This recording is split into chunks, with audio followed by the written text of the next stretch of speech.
I will return to the action plan for reversing the march of the world domination plan in the next thrilling instalment, but today I would like to talk about relationships. The last few years have been very difficult, not just because of my even more out of character than usual one sided love affair, but because the family situation previously mentioned has meant that I've been pretty much imprisoned in this house for several years.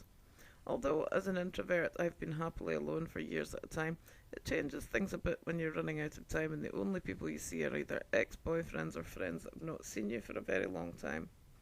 Some of this is actually covered in Best Scandal Ever, but today I've had to face the fact that even people who spend a lot of time with you sometimes choose not to get to know you at all. This is exacerbated by my choice to spend my social time with male friends. It saves a lot of time on explaining why I can't be bothered brushing my hair because I'm thinking about something more important. One particularly persistent ex, a builder, tried to come back 4 times even after I'd explained the wolf situation. He wouldn't take no for an answer, pretty much on the basis that I was a rather energetic 16-year-old once. There were 3 or 4 that tried this. At one point I considered it a revolving door. No, I'm not Angelina Jolie. I look a bit like a squashed and beardless wolf, if you can imagine a gnomish female version. I guess the laconic, grumpy, positive thing translates better in person.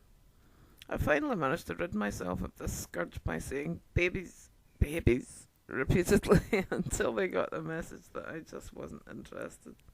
Explaining a platonic one-sided love affair was just too much hassle. Speaking of which, for the people who haven't followed this story from the beginning, and I'm sure there are quite a few, there's nothing actually going on with Wolf at all, and there won't be unless he loses his marbles and chooses to hunt and chase me down. InaDisguise should be looked on as a particularly inspired creative exercise. Yes, I go through all the relevant emotions. No, there's no real reason for it beyond an irrational idea that nobody's going to enter my life that will understand me quite the way he does in my imagination. Unfortunately, the side effect of this has been that the friends that didn't understand me at all became very apparent. Whilst it's a good thing to clear out people that don't contribute to your personal development, it doesn't make it any less lonely when you're embarking on a new adventure.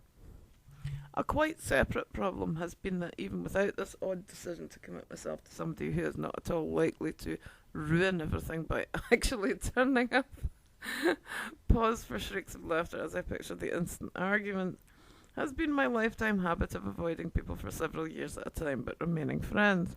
Twisty, who I had an issue with today, hadn't seen me for about a decade before he appeared out of the blue whilst I was working on the original non-fiction title.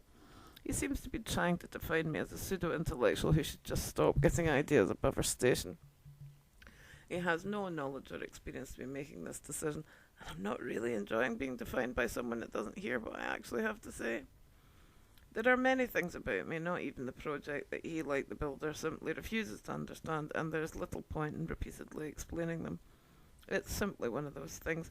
People have different requirements at different points in your life, and either you or they may not retain the youthful adaptability demanded to keep up with all the elements of your relationship.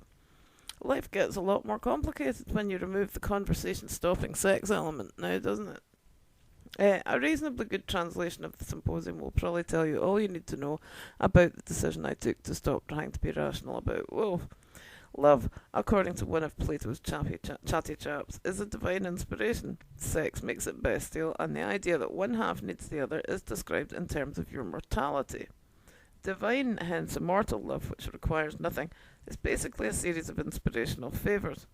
As the lover in this situation, I've notched up a few blessings, but it's really the beloved that benefits, both from the blessings acquired by the lover, but also, should they choose to do a favour for the lover, Plato's idea is that the beloved gets double points in terms of blessings from the divine. This game theory idea of love has fascinated me for years. I suppose I could also incorporate the bit about older women being the most divine of the lot, but sod it, that'll do. I did try rationalising it for the sake of my few remaining friendships, but I got so depressed that I think I'll just remain in unrequited love.